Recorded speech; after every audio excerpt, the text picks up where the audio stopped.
Viu, eu não vi essa informação, se já alguém já deu, desculpe. Daniel Alves é transferido de presídio por questões de segurança. Olha só a situação que está o Daniel Alves. Que estava numa de 200 pessoas, agora são 80. Tava muito bagunçado. Não ameaça contra ele, mas tava um fuzuê na penitenciária. Daqui a pouquinho a gente vai falar desse assunto, do caso Daniel Alves, com mais informações. Ela perguntou qual era o salário do Pumas, que ele recebia no Pumas, ele botou um 0 a mais no salário, e isso também pesou muito contra. Segundo a informação que a gente está. Mas assim, um 0 a mais, como assim? Ele tirou um 0 do salário dele. Diminuiu o salário dela e falou, não, o seu salário não é esse e tal, não sei o que lá. E se acredita, pela nova legislação... Não, porque ele mentiu o salário também. Sim, seriam fatores que levaram ela a não acreditar no... Ah, tá. Porque no caso, por esse caso... Seria por isso. Uma entrevista também que ele deu, né, Maldo? Também para um canal de televisão. Então, ele deu essas 3 contradições.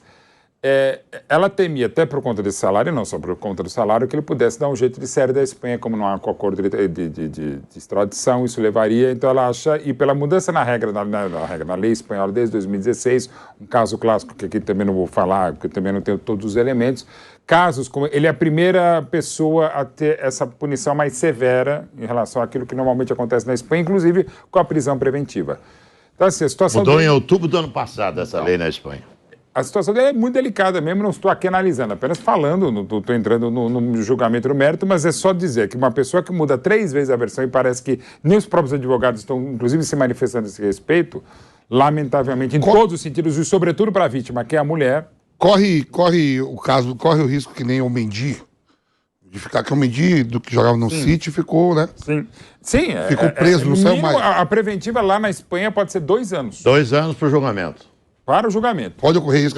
Ele pode ficar prisão preventiva por 2 anos antes do julgamento do mérito da questão. E a pena máxima é 15 anos. Exato. Quer dizer, a preventiva ele pode estar resolvendo. Ele pode ficar 2 anos. 2 anos. Por essas condições especiais, por não ser não, e não tem fiança. Residência fixa, é inafiançado no caso. Não tem passaporte espanhol. Não, ele tem passaporte espanhol. Mas ele é naturalizado espanhol. Mas ele não consegue, mas ele tem condições financeiras de sair, dar um jeito. E a menina não quer dinheiro de jeito nenhum, que diz que é uma pessoa de posse, né? Justiça, segundo ela. Houve um grupo ano passado que cometeu atos em conjunto contra algumas mulheres. Esse grupo estava, inclusive, na internet. Lamanadas, exato. Lamanadas, esse ato em conjunto. Aí e esses caras não foram punidos. Aí houve uma revolta muito grande na Espanha e desde outubro do ano passado, depois desse caso Lamanada, a lei se tornou rígida demais, inclusive inafiançável. Então ele vai responder. O julgamento pode chegar a 2 anos, mas daqui a 6 meses pode ter o julgamento. Daqui a 3 meses pode ter o julgamento. E a pena máxima é 15 anos de prisão. A pena máxima é 15 anos de prisão. Então, o resto a gente tem que aguardar.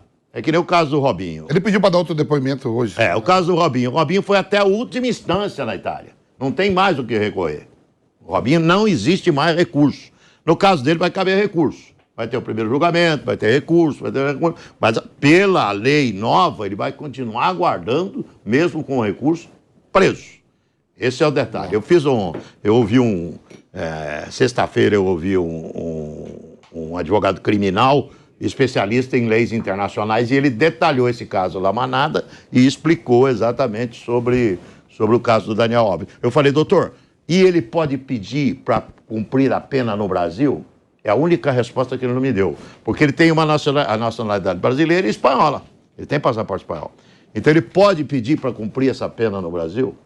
Ele não tinha essa resposta para me dar. Então a dúvida que fiquei foi essa. Mas a dúvida do recurso, ele não teve dúvida nenhuma. Mesmo com o recurso, digamos que ele seja condenado. Vai lá ter uma condenação de 6 anos de prisão para o Daniel Alves.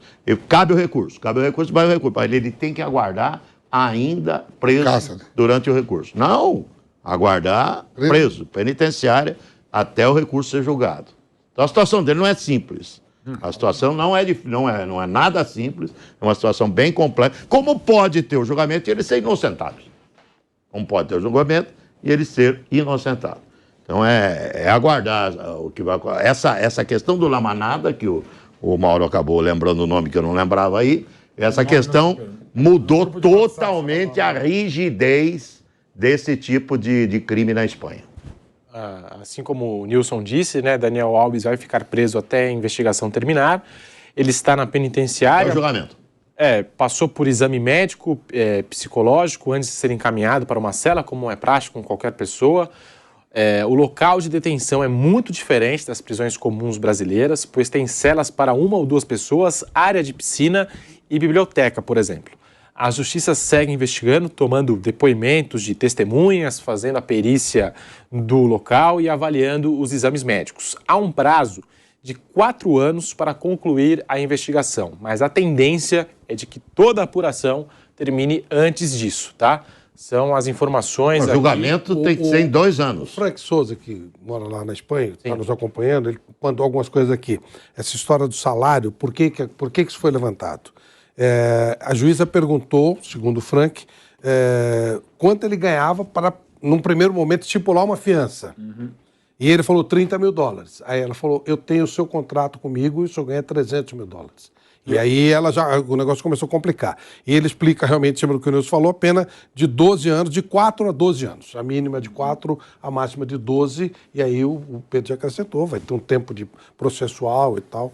Esse o julgamento demoraria 2 anos no máximo. Mas esses 2 anos é preso. Não existe... essa história da fiança que eu acho estranho, porque é crime inafiançável. A partir de outubro, depois dessa história do Lamanada, não existe mais fiança. É crime inafiançável, esse tipo de crime que está enquadrado. A princípio era agressão sexual, agora... Talvez por isso, em algum momento do processo, ela tenha perguntado alguma coisa e aí essa contradição de informação já... Aí a menina agora tá... ele mesmo disse que teve o ato sexual com a moça, só que ele está dizendo orientação... Por que ele mudou? Orientação dos advogados. Ele mesmo entendeu que houve o ato sexual, só que com o consentimento da moça. Não havendo consentimento, passa a ser estupro. Sem dúvida. Passa a ser estupro. Sem o consentimento, passa a ser crime de estupro. Tem os exames também, né? Que tem tudo, né? Apareceu o sêmen. Porque... Apareceu o sêmen dele na roupa da moça. Porque ela fez a denúncia logo depois, né? Logo depois. E lá na Espanha tem também uma coisa também bastante evoluída, que é um protocolo em casas noturnas. Para você, porque nesse caso ela já chama e já tem todo um protocolo que esperamos que tenha no Brasil e outros lugares também, que você passa para o exame de corpo de delito, vem ambulância, assistente social. Os seguranças têm que chamar a polícia na hora. Quando chamou, ele já não estava... Já na hora, vazado. ele tinha saído, Já mas ela fez todos os exames possíveis. Bom, a situação não é simples, a situação dele é bem complexa. A gente segue acompanhando esse caso aqui.